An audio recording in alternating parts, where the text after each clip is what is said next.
Welcome to the video portion of our facility projects and bond referendum information website. My name is Matt Patton. I'm the superintendent of schools, and we're glad that you decided to watch some of these videos and learn a little bit more about our facility projects and the bond referendum that is coming up on February 7th, 2017. Ultimately, you'll have the opportunity as a community member and a taxpayer to vote on whether we should move forward with these projects, and we want you to have as much information as you possibly can. I want to start by giving you a little bit of background information on why the board is considering these projects at this time. And they took into consideration several pieces of information over the course of about the last year. And I want to start with a document that was actually created in April of 2014, our Facility Master Plan. The Facility Master Plan has information in it about our facility needs, and it takes us out into the future 5, 10, 15, 20 years and projects for us what we think our facility needs will be in the future. Phase 1 of this plan has already been completed. That was completed with the elementary addition of the preschool classrooms, and then also the middle school addition and renovation. Those two projects were completed in 2015. And so when we consider projects at this time, we're really talking about Phase 2 and Phase 3 of what's in the Facility Master Plan. So this is an important document for us, and the board considered this, looked at this, and will continue to look at this as we move into the future. Some of the other pieces of information that the board took into consideration were specifically the Campus Safety Committee recommendations. Each school building set up a Campus Safety Committee that included parents, community members, people from the fire department and EMS and the police department, the sheriff's department, some people from emergency management out of Ames. Those committees were staffed with lots of people in our community that have a diverse background in safety and security. And so when those committees met, they came forward with several recommendations that were reported to the school board. And those recommendations are highlighted in these 7 pages, and you can see there's quite a bit of information here. And some of these things were no cost or low cost to the district, and they were addressed immediately. Things like changes in procedures and processes were implemented right away. A few things that were less costly were also implemented right away. And a couple of examples of that would be over at the middle school, and then at the high school building, exterior lighting was upgraded to LED, higher energy efficient lighting, and it improved the lighting around our building significantly. But that was a recommendation from our campus safety committees, and we've addressed those needs already. Now, there are several things on there that are a little bit more expensive, and so the board has packaged them into this bond referendum, and you'll hear a little bit about that as project number 1 when I get to talking a little bit about the projects. But that was an important piece of information for the board to consider. The next piece of information that the board considered was a comprehensive assessment of our heating, air conditioning, and ventilation systems throughout the district. And Baker Group conducted that study for us. And they put together this 50-page document that highlights all of our equipment, how long it's projected to, what its lifespan is, how long it's projected to last, the age of that equipment, the energy efficiency of that equipment, and then just some of the inefficiencies that we have around the district and some of the inconsistencies in things like temperature and CO2 ratings. And all that information is in here. It also highlights the age of our windows and our doors and our lighting in an attempt to try and find energy efficiencies and save money, utility costs in our general fund. And so this is another important document, and you'll hear me talk a little bit about this. One's identified as project number 4, our heating, air conditioning, and ventilation project. And so that foundation comes from this document. A couple other pieces of information that the board considered before moving forward with these projects were a comprehensive roof assessment done by our architect, Hala Architecture, out of Ames. And they assessed all of our roofs, put together a nice program and plan for us to replace those roofs moving forward. And so the board heard that as well. And then the last piece of information that was considered was from our athletic director, Brian Peterson, who highlighted some of our facility needs in the area of athletics. And he projected that out, some of our immediate short-term needs, and then also some of our needs 5, 10 years down the road. And so after about a year of discussing this and learning about all this information, the board got to the point where they took all that information into consideration and put together 4 specific projects for us to consider at this time. Things that we think are the biggest priorities for us to have a successful learning environment and maintain our facilities for many years into the future. And so I'm going to highlight some of those things in a PowerPoint presentation that will just give you some detail about what each of those projects entails. In this part of the video, we want to talk about the specific projects that the board is considering in this bond referendum. You've heard me already talk about the great lengths that the board went to assess what our current facility needs are. I'm going to talk to you now about 4 specific projects that came out of those discussions. And then just want to remind you that the public bond vote is February 7, 2017, where you'll have the opportunity to consider whether we need to move forward with these projects. The first project is a safety and security improvements project.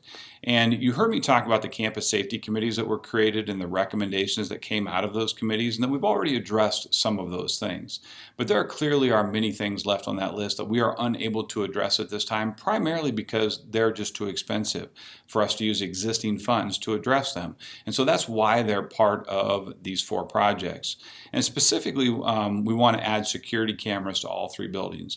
Currently, our facilities don't have security cameras, except for just a handful of them that exist at the middle school that were installed a few years ago. But we think this is an important safety feature that we want included in all of our buildings. And we think primarily it's a deterrent for anyone who might do ill or harm to our school buildings or to our students and staff. And so obviously if someone's going to do vandalism to the school and they know they're going to be caught on camera, that might deter them from wanting to engage in that behavior. Or so let's say an armed intruder who came into our facility. They might think twice if they knew that they were going to be caught on camera and that they were going to be found out after the fact. Not only is it a deterrent, but it also allows us to provide safety inside the building and outside the building. And for example, it would allow us to better investigate claims of things like harassment and bullying. If we can catch on video camera an incident in a hallway, then we can obviously address that, and that's a deterrent for people doing those things. Theft in lockers could be, obviously investigated and dealt with at a much easier level if we had cameras in the building. So, there are a lot of applications for the security cameras, but we think that's an important safety feature that's just kind of expected in today's school buildings. And so, want to make sure that we provide the best environment we can for our kids in that regard. The second item is access controls to all 3 buildings. We are a public facility, and we are open to the public. And we are even open to the public when school is not in session, because many people check out our buildings to use gyms or auditorium or even sometimes classroom spaces. And so we need to provide keys and give people access to the building. And we plan to continue to do that. But we just want to have better control over that. Over the years, we've provided people with access to the building by handing out keys. And those keys have been passed on to other people and passed on again. And sometimes those keys are returned to the school district when those people are completed with their activities in the building, and sometimes they haven't been. And so we know that we have keys out in the community that haven't been returned, and that provides people with access to the building. And we don't necessarily know who those people are. We don't think they have ill intent or would do harm to our buildings or our students and staff, but we want to make sure that we have better control over our buildings by providing new access controls. And what we sort of envision here is something that like what you might see in a hotel room, a key card that can be turned on for specific access to the building and then later turned off if that key card isn't returned to the school district. But that would it would make it easier actually for people to gain access to the building when we want them to have it, but it would also make it easier for us to control access to the building when we don't want people to have it. It would allow us to lock the buildings down during the school day, and teachers would have access through their key card or fob to get in the building when they need to, but other people would have to come through main entrances and doors, and we think that's really important. The last item in the safety and security improvements project is security cameras on route buses. You've probably seen on the news in recent months that a bus driver in Des Moines was caught texting while driving a school bus with students on the bus. Obviously, that's not something we're going to tolerate, but the only way that person was detected and that was figured out was a student on the bus captured the behavior of the bus driver on their cell phone with a video camera. And so Putting video cameras on buses is a pretty common thing. Many school districts have their entire fleet outfitted with them. We only have one bus right now equipped with a security camera, and certainly that can be another deterrent for things like bullying and harassment. Obviously, when the bus driver is driving the bus, they don't have the ability to control a lot of the things that are happening in the back of the bus. So a camera would help us with just dealing with those behaviors that we don't want taking place and keeping all of our students safe while they're on our buses, and that's really important to us. The second project is an elementary addition and renovation. And the best way to describe this, if you've been to the middle school after the 2015 addition and renovation, this would be a very similar project and do a lot of the same things that did, only do it at the elementary. And so our elementary building has the most students and the most staff of any building in our district. It also has the least amount of square footage. And so you can imagine with that many students in a smaller space, we have students and staff that are sort of on top of each other. We have teachers that are sharing classrooms. Sometimes they're staggered at different times of day, and sometimes they're sharing them all day long. That's obviously not ideal for one teacher to be teaching a group of students and across the room another teacher's teaching another group of students. And so we want to alleviate that pressure on our facility by adding a new fine arts wing. Specifically, to add a new music room, a new art room. We would add some things to special ed classrooms, but increase the space that is available at the elementary school. And obviously the thing that does for us is it frees up some other spaces that will allow us to grow in the future and add classrooms of students if we need to do that. Currently our enrollment is growing just a little bit. We're up about 90 students over the last 6 years. And so that has put some additional pressure and burden on our facilities, just trying to accommodate those additional students, and adding space will help us with that. Bullet point number 2 here is relocate and redesign the main entrance. This could have been put in project number 1 as a safety and security item, because that's clearly what it is. If you've been to the middle school, what we envision is very similar. That the only doors that are unlocked to the building would be the main entrance doors, and when you come in the main entrance, you're immediately directed into the secretary's office where you're greeted, you're checked in, and then you're allowed to enter the building only if you are there for a reasonable purpose. And so that helps us to control who's in our building and when they're here, and to manage that a little bit better. And so that main entrance really is the safety and security change that we think is really important. The third bullet point is remodel the library, special ed classrooms, and office spaces. Again, what we envision here is very similar to what we've done over at the middle school, just making better use of our space and making specifically our special ed classrooms more user-friendly for our staff members and our students, and giving everybody their own space is really important, so that the distractions that take place when teachers share classrooms just aren't there. So that's an important part of the renovation of this project. The Baker Group report that I referenced earlier highlights the fact that some of our windows and doors in the elementary facility are 46 and 47 years old. They have seen their lifespan, and if you look at those specific windows, the gas chamber between the two panes has failed, and those windows are often fogged up with condensation and makes it difficult to even see out of them. And so that's a problem. We want obviously our kids to have nice windows that they're able to look out of, and to let good light into the classroom for a good learning environment. We also have some outdated lights, and we think we can experience some energy efficiency if we update our lights to maybe LEDs, or at least some higher energy efficiency fluorescence in the building. But certainly that is part of the conversation, is just improving doors, windows, and lights throughout the building. We did windows and doors at the middle school, and many people have commented to me about how nice those looked, how much that updated the facility, and how much more functional those things are for our students and staff. Also part of this project is redesigning and resurfacing the parking areas and adding some parking spots. And really this could be put up in project number 1 as a safety and security item as well. We are limited in space at the elementary, but we have the ability to move some things around that we think will make them safer. Specifically separating off where parents enter and drop off students, and pick up and exit our facility, and then also where our buses go, separating those spaces off so they are not the same space or a shared space. And then also adding some parking on the south side of the building, southwest corner, that is primarily just for staff, separating them out so they can come and go out of a parking lot that is not shared with parents and not necessarily shared with the bus drive as well. And so that's a safety and security item, and it does add about 12 or 15 parking spots to the facility.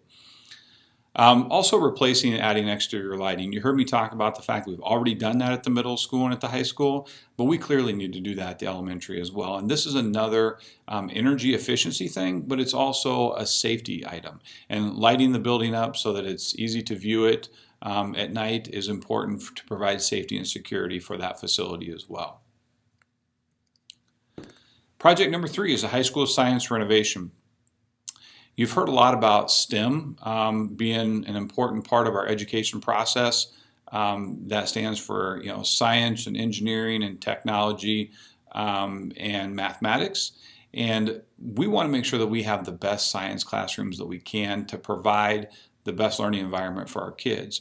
And currently our high school science classrooms are pretty good, but they're a little bit crowded. And specifically, we want to move a wall back in there, redesign some of the lab space to provide more hands-on learning environment for kids, and just create a better space for those STEM activities in our science classrooms. We also want to resurface the parking lot. We had a quote on resurfacing the parking lot a year ago, and that was a little bit more money than we thought we could handle with our existing funds, and so we put that on hold for now. But clearly there are some cracks and some things starting to develop in that parking surface, and the asphalt needs to be milled down and resurfaced, and we think we can do that and maintain that parking lot for many years to come. And then you also heard me talk about our architect put together a roofing plan for us. And so on the roofing plan is the replacement of the south gym roof. And we want to make sure that we maintain that south gym for many years into the future as well. And the way to do that is to fix the roof. We've had a few leaks in there over the last few years, and we don't want to see those leaks get worse. We've band-aided them, we've patched them up, but clearly the roof is nearing the end of its life cycle, and in the next 3 or 4 years we definitely need to be looking at replacing that roof on the south gym. The fourth and final project that's part of these facility projects is a heating, air conditioning, and ventilation upgrade, really in all 3 buildings. And the first bullet point there is to improve the air quality concerns. In the Baker Group report that I highlighted previously, they took CO2 readings in several classrooms throughout the district, and many of those CO2 readings are above industry standard, above recommended standards. And I don't want to create fear or alarm. They are not so far above that they put any of our kids or staff in danger. We are not in that situation, but it is certainly less than an ideal learning environment for kids. And to give you an example, elevated CO2 levels can cause things like lack of focus or kids being tired, in the worst case situations, maybe a headache or two periodically. And so you can see those are not things that we think are optimal for kids learning and staff teaching. And so if we can create better ventilation in our buildings, we think that's important. We want to have good air exchange and have good clean air in the building at all times. The other thing we want to do is replace outdated equipment and simplify maintenance. There are several concerns here with outdated equipment. Many pieces of equipment around the district are near the end of their lifespan, and the Baker Group report highlights that significantly. I'll talk specifically about the elementary to give you an example, but at the elementary level, we've got air conditioning units and furnace units that are nearing 20 years old, and that's really the extent of their lifespan. Last year we had one of our units break down. We had an almost impossible time finding parts. We were able to eventually find a part in China, able to purchase it on eBay. 6 weeks later that part arrived and we were able to install it, but it's becoming more and more difficult to find parts for the equipment that we have, and that's obviously a challenge. One of the other challenges is we just have a lot of different equipment. We're running residential type equipment at the elementary, and so the same type of air conditioning unit that you have on your home that's intended to last 15 to 20 years is what we're running at the entire complex at the elementary building. And the same is true of the furnaces. We have residential furnaces serving our elementary building. And obviously we want to move up to commercial or industrial style units, things that you would install in larger buildings, things like you'd install in hospitals. Also want to address heating and air conditioning inconsistencies. And some of the later videos that are on this website, you'll see where I talk more extensively about these things. But we're getting temperature readings in different parts of our building that are very inconsistent. And that is because our thermostats are failing. Specifically, our pneumatic ones that are run on air lines in the walls, those thermostats have failed. They've got moisture in them, they've collapsed, they just no longer function. And so either the air conditioner is wide open or it's completely off, and the same with the heat. And so we'll get times in the winter where temperature readings are very high and it's hot in the building, and we'll get times in the summertime when we're in the air conditioning where temperatures are so cold that students are putting on blankets and wearing coats to try and stay warm, even though the temperature outside might be 85 or 90 degrees. The fourth bullet point on this project is just improving our energy efficiency. You can imagine if we're wide open with our air conditioning and our heat and there's no thermostat to control it, that we're running that air conditioning every weekend, every evening, every holiday, completely wasting the taxpayers' money in energy inefficiencies. And so we think that by improving our equipment, we can experience a lot of efficiency, save the taxpayers money in the long run, and we think that's really important. And then the last item on this project is add air conditioning to the high school gyms and weight rooms. When the new gym at the high school was built, one of the budget cut items was to remove air conditioning from the project. And so we've been able to function without that for a long time, and clearly this is the only item in all these projects that is really a want and not necessarily a need. But if we're going to be doing this much HVAC work throughout the district, we think we have the ability to save some money while we've got crews here and while we're bidding these things out. If we're ever going to add air conditioning to the high school gyms and the weight room, now's the time to do that. And so obviously during graduation it's a very warm environment. During the fall, during volleyball season, it becomes a very warm environment because it's still warm outside and there's no air conditioning to cool those spaces off. So those are some of the projects that we're considering, and there's more detail about some of those projects in the videos below. In the next few videos, I'm going to highlight some of the tax implications of these projects and the total cost to them. So pay attention for some of those videos as they get uploaded in the very near future. But if you have any questions, don't hesitate to contact me. Again, I'm Matt Patton. I'm the superintendent of schools. You can reach me at the school district by phone or look on our website for my email. But we want you to be as educated as you possibly can be, and please don't hesitate to ask questions if you have them. Thanks for taking the time to sit through the video and learn a little bit more about our projects.